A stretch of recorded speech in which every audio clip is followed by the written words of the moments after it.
अस्सलाम वालेकुम नाज़रीन, आप देख रहे हैं मेट्रो लाइव टीवी। मैं हूं एसएम शाकिर।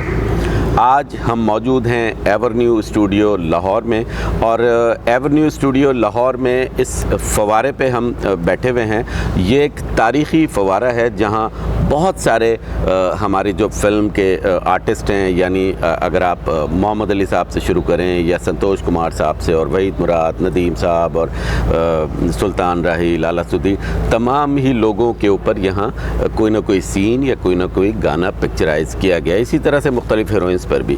तो आज हम जिस सेलिब्रिटी से हम आपकी मुलाकात कराने जा रहे हैं उनका ताल्लुक़ पाकिस्तान फ़िल्म इंडस्ट्री से है। सीनियर फ़िल्म डायरेक्टर हैं और पाकिस्तान में सबसे ज़्यादा फ़िल्में बनाने वाले ये डायरेक्टर हैं, और आप नाम पहचान गए होंगे, और उनका नाम है मसूद बट।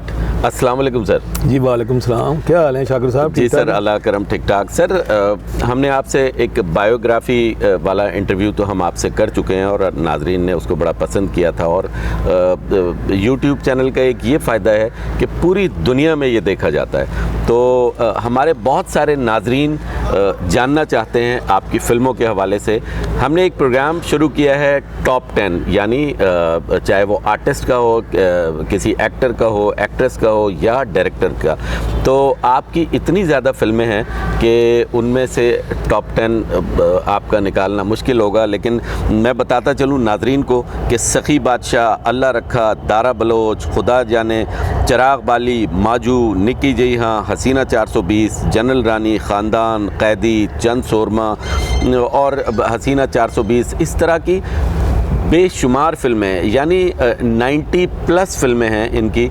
इसमें से 10 फ़िल्में सेलेक्ट करना एक मुश्किल काम है, लेकिन फिर भी आज हम मुश्किल में डालेंगे मसूद बट साहब को। तो मसूद बट साहब, हमें आप ये बताएं कि आप को क्या लगता है कि आपकी फ़िल्में जो है वो, अगर आप तरतीब दें, हम 10 टॉप की आपकी फ़िल्में निकालें, तो 10वें नंबर पे आपकी कौन सी फ़िल्म आएगी?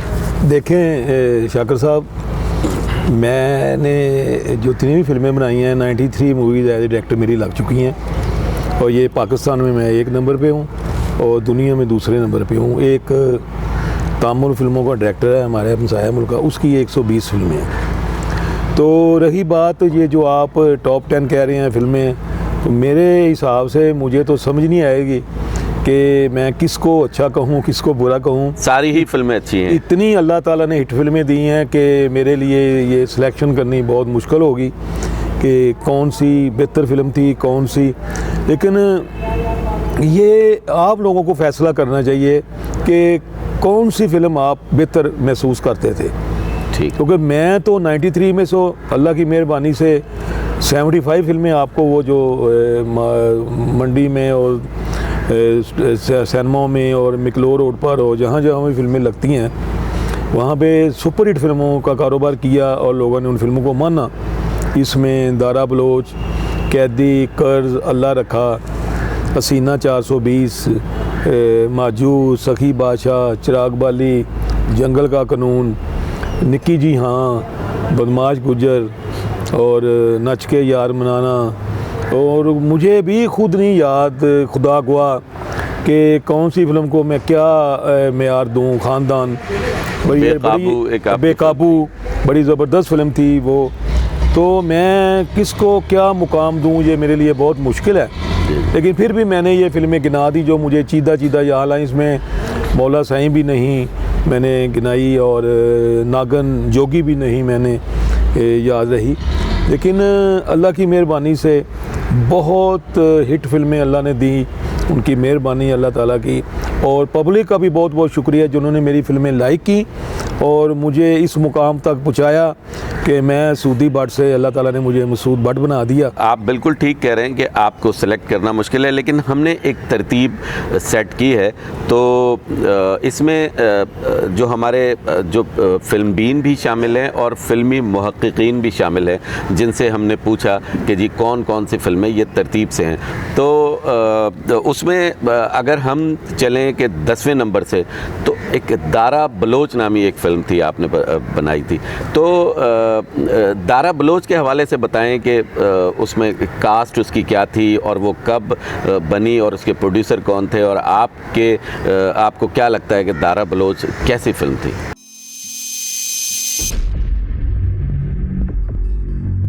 देखें शाकिर साहब, बड़ा अच्छा आपने सवाल किया और दारा बलोच का नाम लिया है। ये मेरी ज़िंदगी का टर्निंग पॉइंट था।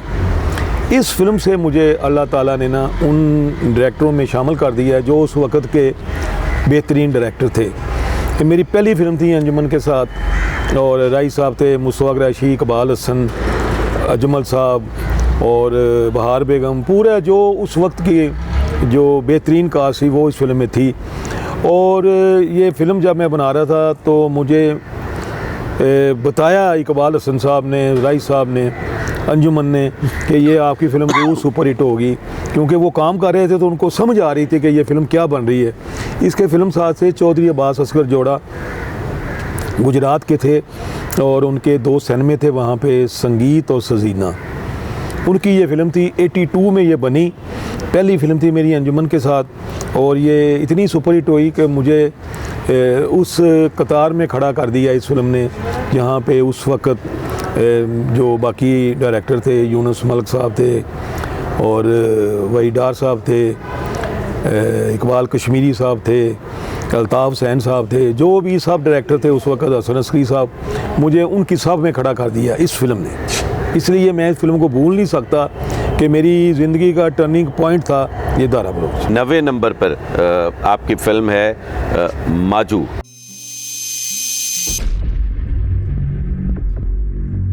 माजू के हवाले से बताएं कि माजू का क्या बिजनेस था और कैसी फिल्म थी? माजू की जो एक नई बात थी ना उस फिल्म में, वो था कि जो माल रोड है हमारा ना लाहौर का, ये उसकी सड़क पे मैंने घोड़ा दौड़वाया था राई साहब को, जो गवर्नर हाउस क्रॉस कर रहा है, GPO क्रॉस कर रहा है, असम्बली हॉल क्रॉस कर रहा है, वापडा हाउस क्रॉस कर रहा है। पहली बार किसी ने माल पर, सड़कों पर घोड़ा दौड़वाया। ये एक मुनफरद स्टाइल था और जो पाकिस्तान की स्क्रीन पे पहली बार आया था कि घोड़ा जो सड़कों पे दौड़ा है, और ख़ासकर माल रोड की इतनी गुंजान सड़क, हर वक्त जहाँ पे 24 घंटे ट्रैफिक, वो हमने वो सुबह 6 बजे ये प्रोग्राम रखा था कि संडे था, छुट्टी थी और सुबह लोग अभी सोए रहे होंगे तो हम वो घोड़ा लेकर निकले और वहाँ पे सारा काम किया और हम अपने उस मिशन में कामयाब रहे। माजू में म्यूज़िक माजू का सुपर हिट हुआ था जी, माजू का वो गाना एक बड़ा सुपर हिट हुआ था, वो अंग अंग फड़के मेरा, जो अंजुमन बेगम पे और राई साहब पे था। तो वो 1 साल वो फिल्म शबस्तान में वो मुसलसल चलती रही, लोगों ने बहुत पसंद की वो फिल्म और वो मेरी यादगार फिल्म। यादगार बहुत बुरा होता है। मैं अपनी पूरी जिंदगी तेरे तो ज्यादा बदमाश नहीं देखा माजू, जिन्हों मैं जींदा रास्ता भी विखाया, मौका भी दिता ते मोहलत भी दी, और शायद आने वाली मौत ने तेरी मत मार दी है। बदमाशी और मेरे सिर से आ गई है डिप्टी, कानून के पुराने कागजात नवे आर्डर बुखा के मेरा पीछा ना करी, नहीं तो सब कुछ हुआ बैठेगा। कानून मेरी गंढ पीछे ना भी होवे, मैं बदमाश नू कदी दूजा कदम नहीं चुकन देता। होवे तू तनु ऐसे पैंदा वास्ता ही बदमाशी छड़ के भरा बन जा। हम चलते हैं सर 8वें नंबर, यानी टॉप 10 में आपकी जो 8वें नंबर पे फिल्म है वो है सखी बादशाह। अच्छा, ज़रूरी नहीं है कि जी आप इससे इत्तेफाक करें कि जी उसको हम नंबर्स दें, लेकिन हमने ये पब्लिक के हवाले से हमने ये तरतीब दी है और जो मुहक्किकीन के हवाले से। तो 8वें नंबर पे फिल्म है सखी बादशाह।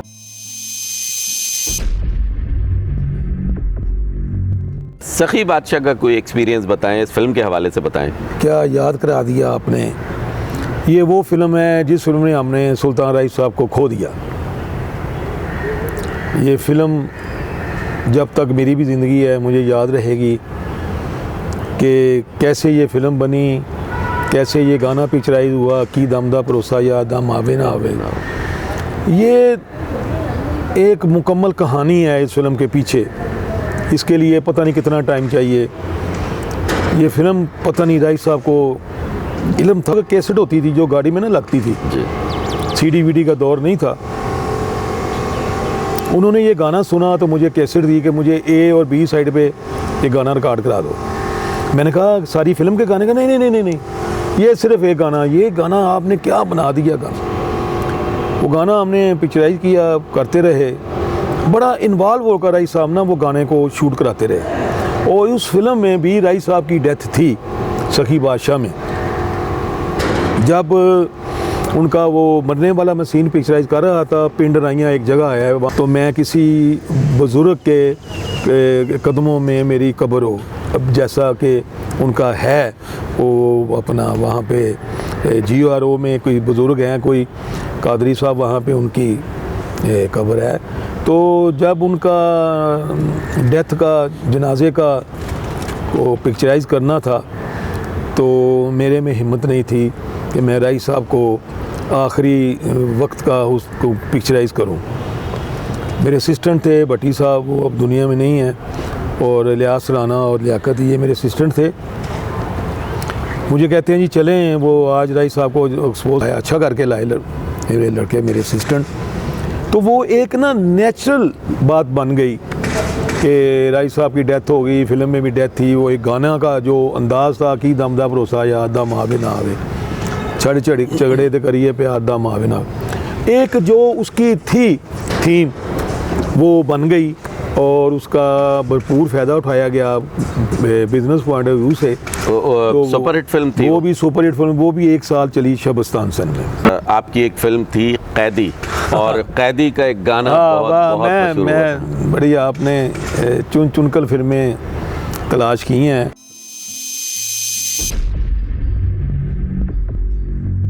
कैदी का जो गाना था माही आएगा फुल्ला मन तरतीब से जामा की, मुझे याद पड़ता है कि लाहौर में जितने भी फूल बेचने वाले थे, जो पत्ती हैं गुलाब की, वो ख़त्म हो गई थी जितनी मैंने, सब लाहौर में जितना सा वो मैंने मंगवा लिया था।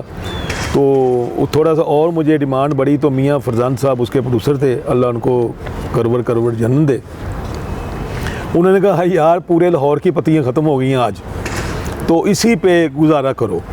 तो बहरहाल 3 दिन वो हमने गाना किया, 2 दिन आउटडोर किया, 1 दिन इंडोर किया। तो रोज़ सुबह जाते थे, वो पत्तियाँ लेकर आते थे, ख़त्म हो जाती थी। 3 दिन लोगों को अपने कब्रिस्तान जाने के लिए पत्तियाँ नहीं मिली। 3 दिन मैं वो पत्तियाँ इस्तेमाल करता रहा, और आज वो गाना यादगार है। और वो मुझे याद है कि जब गाना देखा था सलमा आगा जवेद शेख ने ऊपर हाल में, वो भी गाने चलाने आए थे भाभी दी चूड़ियाँ के, और मैंने ये गाना चलाया। तो उसने कहा सलमा आगा ने कि पाकिस्तान में ये भी काम होता है बट साहब। तो वो गाना प्रिंट करा कर ना मेरिट साउंड पिक्चर इकट्ठी, तो वो इंडिया लेकर गई थी। कहती थी मैं उनको दिखाऊंगी कि पाकिस्तान में ये भी काम होता है। ये मेरे लिए बाइसे क्रेडिट बात थी।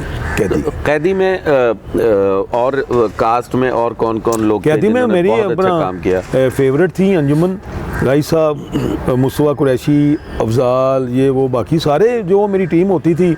अंजुमन के बगैर मैं उस वक्त फिल्म नहीं बना रहा था कोई भी, तो वो थी अंजुमन ही, अल्लाह रखा में भी अंजुमन थी।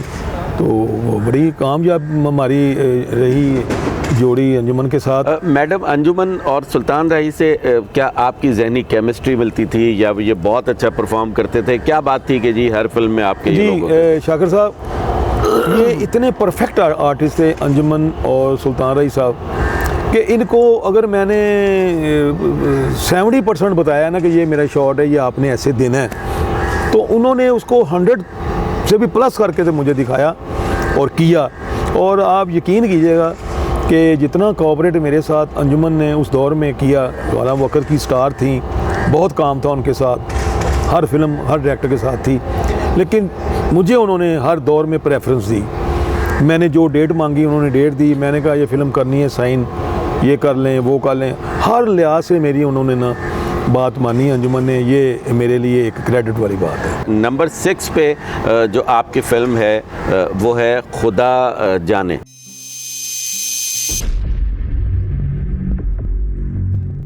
खुदा जाने के हवाले से बताएं, उसमें थोड़ी कास्ट भी चेंज थी और बिल्कुल आपकी आम डगर से हट के फिल्म थी। बिल्कुल बिल्कुल। एक तो सबसे पहली बात ये है ठाकुर साहब कि वो मेरी ज़िंदगी का पहला चांस था कि मैं पाकिस्तान से बाहर गया।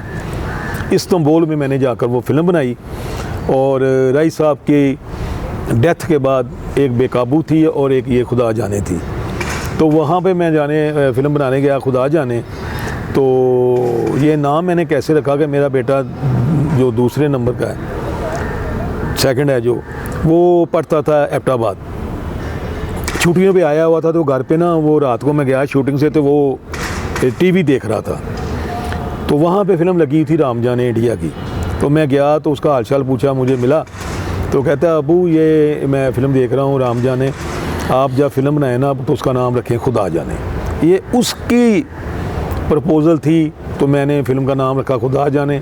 और जाके पहली बार मैं पाकिस्तान से बाहर गया और हमने लोकेशनें देखी, सारा कोई काम किया और अल्लाह ताला ने इतनी कास्ट भी उसमें चेंज थी, वो सारी चेंज थी। रीमा और रैम्बो साहबा पहली बार मेरे साथ आई और लड़की नई थी एक इरम ताहिर, और लड़का नया लिया वहाँ से तुर्की से।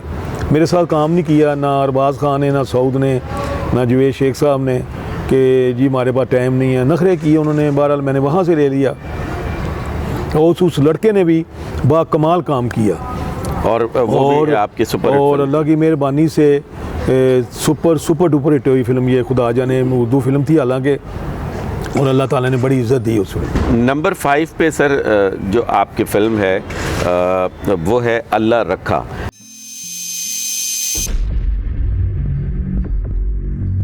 अल्लाह रखा इसका क्या मौजू था और इसने कितनी कामयाबी हासिल की? अल्लाह रखा के हवाले से कुछ बताइए। अल्लाह रखा क्या क्या आप माजी में ले जाते हैं मुझे और क्या क्या बातें याद करा रहे हैं।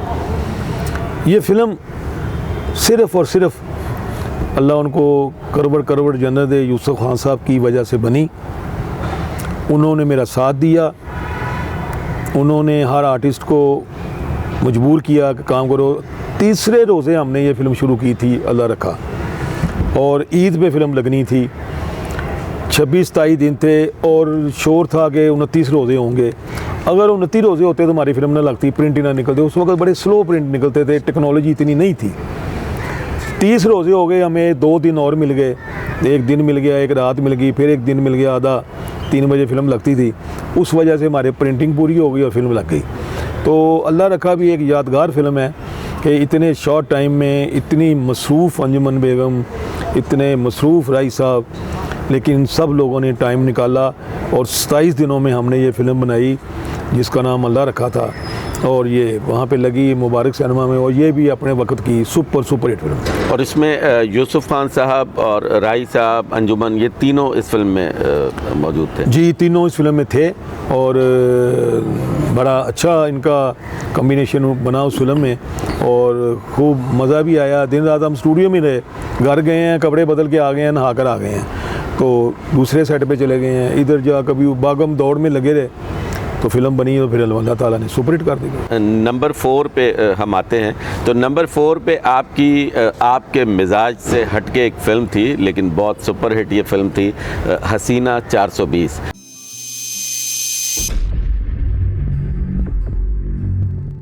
ये आई थिंक एवेन्यू पिक्चर्स की फ़िल्म थी, तो ये थोड़ा सा मिजाज से हट के उस वक्त आपने क्यों बनाई? देखें, ये सारा क्रेडिट हसीना 420 का सजाद गुल साहब को जाता है, जो एवेन्यू स्टूडियो के मालिक भी हैं और इस फिल्म के प्रोड्यूसर भी थे। उनको उनके सके भाई बड़े शहजाद गुल साहब ने मना किया कि ये तो बदमाशी वाली फ़िल्मों का डायरेक्टर है, इसको आपने डायरेक्टर ले लिया है, फिल्म का नाम रख लिया हसीना 420, ये क्या बनाएगा, ये इसका मिजाज ही नहीं है। तो उन्होंने कहा सज्जाद गुल साहब ने कि नहीं शहजाद, यही अच्छी फ़िल्म बनाएगा। बहरहाल बड़ी मुखालफत पे और बड़ी बातों से बड़ा इधर उधर बहुत कुछ हुआ उस फिल्म में, लेकिन वो फ़िल्म उन्होंने मुझसे बनवाई और 87 में 3,40,000 के नीली के ड्रेस थे, जो अगर आज को उसको मल्टीप्लाई किया जाए तो वो पता नहीं कोई 1 करोड़ के बन जाएंगे ड्रेसेस। बिल्कुल। तो वो सज्जाद गुल साहब ने उस फिल्म पे, मेरी पहली सिनेमास्कोप फिल्म थी, बेपनाह पैसा लगाया, शौक़ से लगाया और मुझे फ्री हैंड दिया कि जाओ फ़िल्म अच्छी बनाओ, जो आपका दिल में है, जो आपका दिल चाहता है, जो कहानी की डिमांड है, जो फ़िल्म को आप अच्छे से अच्छा बनाना चाहते हैं बनाएं। मेरी तरफ से आपको कोई पाबंदी नहीं है, ना पैसे की ना टाइम की। लेकिन वो भी फिल्म 1.5-2 महीने में बनी थी, वो भी ईद पे लगी शबस्तान में, वो भी 1 साल चली, सुपरहिट फिल्म।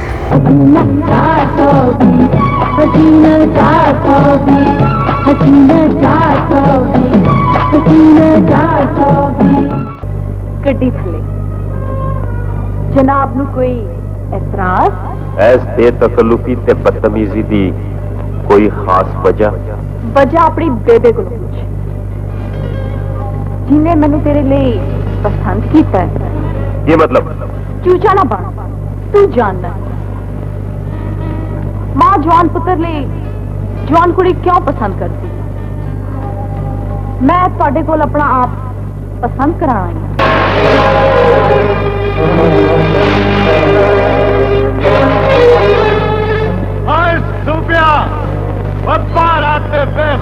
की लेके आए 400 की कुड़ी बड़े बाजार की बकवास कर रही थी।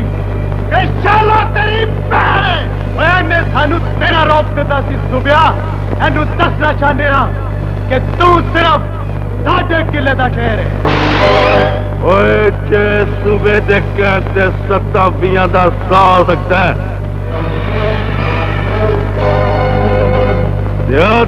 प्रेम का झूठ भी सच होगा। नंबर 3 पे आपकी एक सच्ची कहानी पर मबनी एक फिल्म थी चिराग बाली।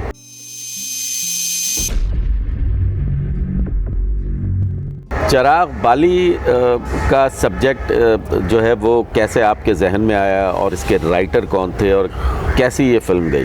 देखें शाकिर साहब, जितनी भी आप फिल्में बना रहे हैं, इस फिल्म के पीछे कोई ना कोई कहानी है, कोई बात है, तो ये फिल्में बनी। ये मैंने फ़िल्म मियाँ फरजान साहब के लिए नाम मांगा सरवर भट्टी साहब से, उन्होंने नहीं दिया मियाँ साहब को। अच्छा। तो सफदर खान साहब ने मुझे बुलाया, जो शबस्तान सिनेमा के मालिक हैं, कि मेरी फ़िल्म बनानी है तो मैं क्या नाम रखूं। मैंने कहा आप नाम रख ले चिराग बाली। उन्होंने कहा बड़ा अच्छा नाम है। अपने मैनेजर को बुलाया उन्होंने कहा ये नाम बहुत अच्छा है। मैंने कहा ये नाम सरवर भट्टी साहब के पास है, वो आपको नाम नहीं देंगे। उन्होंने क्यों? मैंने कहा उन्होंने मियाँ फरजान साहब को इनकार किया है। उन्होंने कहा ये कोई बात नहीं है, सरवर भट्टी साहब मुझे नाम देंगे। खान साहब ने फ़ोन किया, उस वक्त ये नहीं था मोबाइल, तो सरवर भट्टी साहब कभी भी 3 बजे पहले दफ्तर नहीं आए। वो उनकी कोई तारीख थी, तो अदालत से सीधा वो अपने ऑफिस आ गए। 12 बजे की बात है, 12:30 सुबह दोपहर। उन्होंने फ़ोन किया, भट्टी साहब ने खुद उठा लिया। उन्होंने कहा यार ये मेरा डायरेक्टर है, ये कहता है मुझे आप नाम नहीं देंगे चिराग बाली। उन्होंने कहा खान साहब फ़ोन बंद करें। खान साहब ने फ़ोन बंद किया, सामने हमने दफ्तर था, वो भट्टी साहब खुद लेटर पैड पर लिख के ला कर उन्होंने खान साहब ये आप बनाए। मैंने कहा आपने उनको नाम नहीं दिया, मियाँ साहब को, मियाँ फरजान साहब को। उन्होंने कहा नहीं, ये खान साहब को मैंने मेरा ज़्यादा इनसे के साथ वो दे दिया। और ये उसकी एक नई बात उसमें थी कि मैंने इज़हार काजी साहब जो एक चॉकलेट हीरो थे, जो एक बड़े शरीफुल नफ्स इंसान, बेहतरीन इंसान, बेहतरीन अदाकार, हर लिहाज से वो एक शरीफ आदमी थे, मैंने उनको उस फिल्म में बदमाश बना दिया राय साहब के अपोजिट। जबकि उनकी पंजाबी भी इतनी बेहतर नहीं थी और सब ने यह कहा। लेकिन एक आदमी ने मेरा साथ दिया जिनका नाम नासिरदीप है। उन्होंने कहा या आपने सही सोचा, ये बदमाश बनेगा गुल बलोच। मैंने फिर उनको वो पंजाबी कहने हैं तरीज़ा वाला कुर्ता, तो तिल्ले वाली जूती और कढ़ाई, पान यहाँ पे कढ़ाई कुर्ते पे, जितना भी जो गेटअप था एक बदमाश का, मूछ भी लगाई, उसमें विग भी लगाई उनको। वो कहें मुझे इज़हार साहब, अल्लाह उनको जन्नत नसीब करे, कि भट्ट साहब ये क्या करो, मैं अच्छा लगूँगा। मैंने कहा आप अच्छा नहीं लगेंगे, आप इस फिल्म के हाईलाइट होंगे। वाह। तो उन्होंने काम किया और उन्होंने बड़े शौक़ से काम किया कि मैं पहली बार बदमाश बन रहा हूँ। तो इतना अच्छा, इतना उन्होंने इन्वॉल्व होकर काम किया कि टाइटल था चिराग बाली राय साहब का, लेकिन उन्होंने भी कमी नहीं छोड़ी। और उनको उस फिल्म में national award government of Pakistan से मिला, इज़हार काजी साहब को चिराग बाली में। इतना खूबसूरत उन्होंने काम किया और इतना अच्छा वो बदमाश लगे कि लोगों को यकीन ही नहीं था यार ये आदमी चॉकलेट हीरो बदमाश बन गया। ये उसकी एक कहानी। और फिल्म के राइटर नासिरदीप साहब थे, उन्होंने मेरा साथ दिया। जब मेरी सारी टीम कह रही थी कि ये आप क्या कर रहे हैं जी, ये क्या कर रहे हैं, एक बार सफदर खान साहब ने कह दिया भट्ट साहब देख लें, किसी और को ले लें, मुस्तफा कुरैशी को ले लें, बदमाश बना लें। मैं कहा नहीं, ये इजहार काजी साहब ही करेंगे।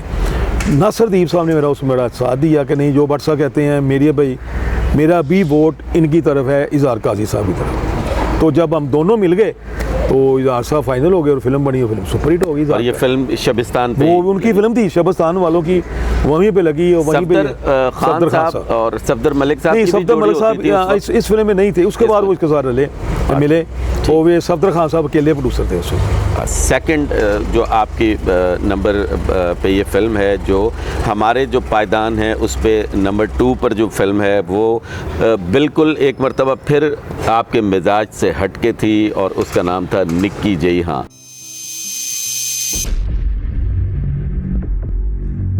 निक्की जई हाँ, आप कैसे रजामंद हो गए बनाने पे और फिर ये इतनी कामयाबी इसने कैसे हासिल की? मैंने जब ये फ़िल्म शुरू की तो मुझे रीमा ने फ़ोन किया घर पे कि भट्ट साहब आप किधर हो। एक बात हो गई थी, वो मैं नहीं बताना चाहता। एक फ़िल्म मैंने छोड़ दी थी, तो उसके वजह से ये मैं जब आया तो रीमा ने मुझे कहा कि आपको सज्जाद गुल साहब ढूंढ रहे हैं, आप किधर हो? तो मैंने कहा मैं घर पे हूँ। उन्होंने कहा फ़ौरन आओ। मैं आया, सज्जाद साहब ने मुझे कहा मैंने फ़िल्म बनानी है। ये नाम उन्होंने रखा था निक्की जई हाँ कर दे। तो मैंने कहा सज्जाद साहब ये नाम बड़ा है, इसका नाम सिर्फ रखे निक्की जी हाँ। उन्होंने कहा बिल्कुल ठीक। अच्छा, पहले था निक्की जई हाँ कर दे। इसके अहमद राई साहब पहले राइटर थे।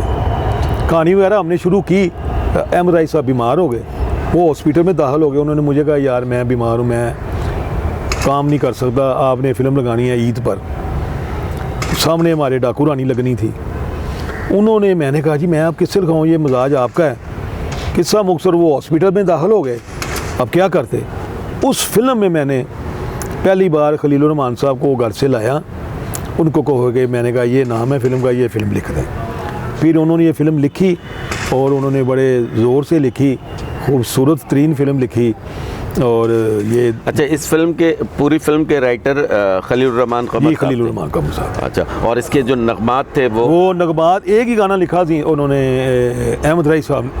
अच्छा, वो भी ये फैमिली हॉस्पिटल है मजांग में, वहाँ पे जा कर ना एक लाइन लिख देते थे, तो बीमार थे बहुत, उसके बाद उनकी डेथ हो गई थी। एक लाइन लिख देते थे, यार बस मेरे से ये नहीं होता। एक गाना उन्होंने लिखा, वो दिल ले जा निक्की जी हाँ करके, गोरे रंगरे। बाकी उसके सारे गाने अकीर रूबी साहब ने लिखे थे, वो भी बहुत हिट हुए गाने।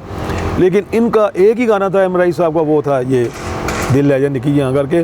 और ये मज़े की बात है शाकिर साहब के, सज्जाद गुल साहब ने जब भी फिल्म बनवाई है मुझसे ना, वो एक अलहदा बनाई है। नाग जोता बनाई, सांपों पे फिल्म बना दी।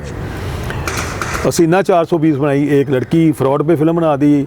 निक्की जी हाँ बनाई, एक लड़का दो लड़कियाँ, और उस माहौल में, पंजाब के माहौल में फ़िल्म बनवा ली। उनका एक अपना स्टाइल है सज्जाद गुल साहब का, जो एक मनफरद है। वो हर दौर में उन्होंने चेंज सब्जेक्ट बनवाया और कामयाब रहे हमेशा। साइमा और रीमा दोनों का काम कैसा रहा था फिल्म में आपके? दोनों ने, देखो दोनों एक लड़के को प्यार करती हैं, मोहम्मद रानी को। मोमी ने भी उस फिल्म बड़ी मेहनत की थी और दोनों प्यार करती हैं। अब दोनों की अपनी अपनी परफॉर्मेंस थी कि कौन ज़ोर लगा के काम करेगी और कौन पब्लिक को अपने। लेकिन रीमा ने भी उसमें बाकमाल काम किया, तो साइमा तो खैर थी बहुत बड़ी स्टार, उन्होंने भी बड़ा अच्छा काम किया। लेकिन रीमा ने भी अपना ग्लैमर का रोल था उसका, जगीरदार की बेटी थी। मांग के ले पाबो इंज नहीं देनिया, मंगती है मेरी जुत्ती, जुत्ती भी मंगिया से ही लभदी पाबो। मैं तो नहीं मारिया, मैंने तो ताप चढ़िया। इन्हें छड़ दे बाऊ, नहीं तो सिर पाड़ देंगी। छड़ दे ना बाऊ, मेरा कान पीड़ करता है।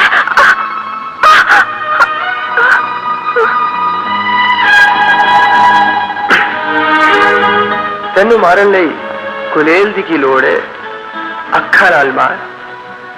अखा तो वड्डी मुटियार कोल कोई तलवार नहीं हुंदी।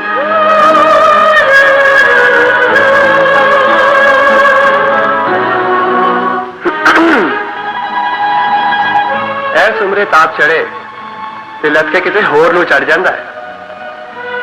अपना इलाज करा, कदी कदी निक्की जी बीमारी दिल दा रोग बन जाती है।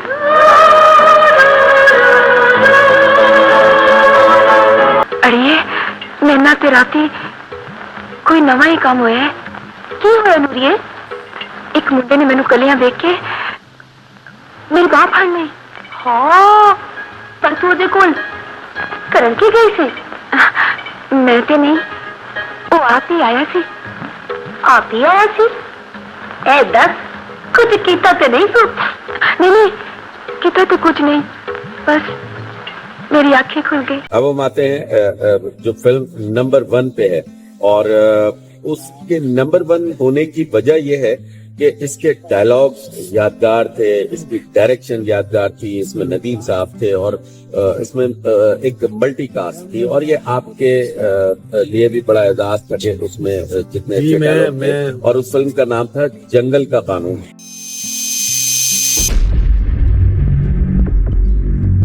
जी, मैं इस बात को, ये बड़ी हमारे लिए बड़ी ये फिल्म है जो सारी जिंदगी याद रहेगी। इसमें हम शूटिंग कर रहे थे लाहौर रेलवे स्टेशन पर, तो एक पंप ब्लास्ट हो गया था। मेरे हम नाम जो कैमरा मैन है भट्ट साहब, उनके हाथ में था वो पंप, तो उसके नतीजे में उनका एक हाथ कट गया। और अच्छा, ये किस फिल्म का वाकया? ये जंगल के कानून का वाकया है। तो बड़ा वो तकलीफ दे वाकया था, लेकिन मैंने उसके बाद भी भट्ट साहब के साथ ही काम किया है, उनको छोड़ा नहीं मैंने।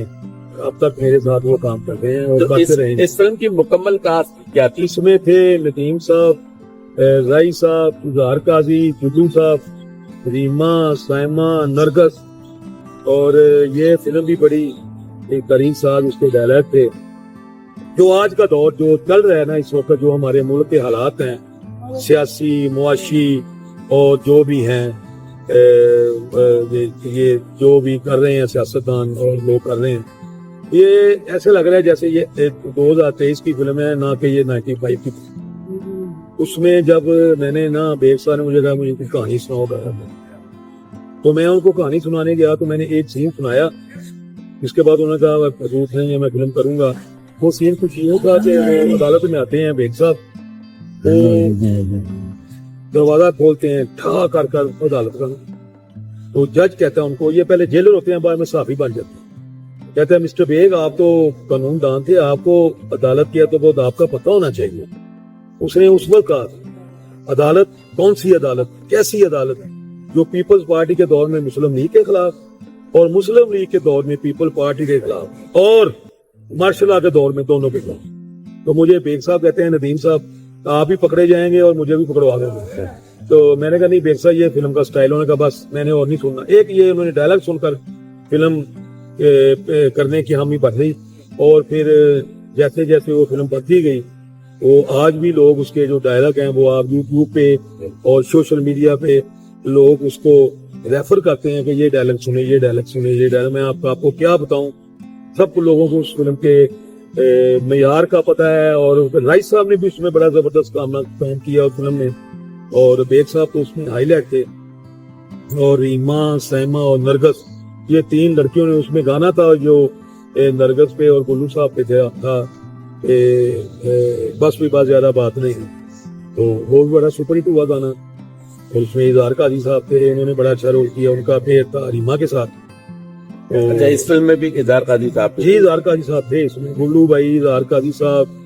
तो उसमें वो पुलिस वाले होते हैं इजहार साहब, जो पॉजिटिव रोल था उनका, उन्होंने भी बड़ा अच्छा काम किया। वो भी कम नहीं आते थे। गुल्लू भाई ने अपना बड़ा अच्छा निभाया रोल उसमें। चिराग बाली में भी गुल्लू भाई थे, और माजू में भी गुल्लू भाई थे। उन्होंने बहुत अच्छा मेरे साथ काम किया। सीना 420 में गुल्लू भाई थे। जंगल का कानून का बिजनेस कैसे रहा? वो उनका भी तरीक हुई। ये भी इसमें मलिक सफदर साहब और सफदर खान साहब, ये इकट्ठे थे इस फिल्म में दोनों। और ये भी फिल्म प्रिंस में लगी थी उस वक्त, ये भी साल चली, 1.25 साल चली। तरीक साहब का पूरे कहते हैं पूरे पंजाब सर्किट में, पूरे कराची तक, कराची में भी ये बड़ी जबरदस्त गई थी, पंजाब में सब जहाँ जहाँ ये फिल्म लगी उसमें तूफान। बहरहाल ये फिल्में तो बनती रहती हैं, बनती रहेंगी, लेकिन जो मेरी जिंदगी के हिस्से थे, जो मैंने अपनी जिंदगी का बेहतरीन टाइम गुजारा, वो नदीम साहब, राई साहब, अंजुमन, रीमा, नरगस, सैमा बेगम के साथ बहुत काम किया। उन्होंने बड़ा अच्छा काम किया। उन्होंने भी मेरे साथ बहुत कोऑपरेट किया। सैमा बेगम ने अल्लाह ताला उनके जिंदगी में से कम दे, उन्होंने भी एक तरीक साथ काम किया है मेरे साथ। 44 मूवी आगे डायरेक्टर उनके साथ हैं, 42 फिल्म रीमा के साथ हैं, 30 फिल्में जीवन के साथ है। बहरहाल ये भी एक जिंदगी के हिस्से हैं, जाते हैं बस इनको समेटे और अपने कामों में लिए बैठे हैं। सर आखिरी सवाल मैं करना चाहता हूँ इस मौके पर कि इतनी ज्यादा फिल्में आप बना चुके हैं और अब आजकल किसी फिल्म पे कोई काम चल रहा है, फ्यूचर में कोई फिल्म बनाने जा रहे हैं? जी, मैं अल्लाह की मेहरबानी से 2024 में शेरनी फिल्म मैंने शुरू की है गुलकार माना साहब की, और एक शेख अकरम साहब की शुरू की है कुर्सी, और एक ये इनकी मैंने पेशी गुजरा दी और बशीरा गुजर बनाई थी पप्पू गुजर साहब की सारे चोर। इंशाल्लाह ताला ये इस फॉर्मेट में फिल्में बनेंगी जो इस वक्त बन रही हैं, रेड ड्रैगन या डेग्जा या जो भी इस वक्त जदीद दौरे हाजिर में जो लोग चाहते हैं या अब सिनेमा जो ये इंशाल्लाह ताला ये सनेप्लेक्स सिनेमा का और ये डिजिटल सबको सिनेमा के लिए ये मैं फिल्में बनाऊंगा, और इंशाल्लाह ताला इस फॉर्मेट में भी ऐसे ही कामयाब होगा जैसे मेरा माजी था।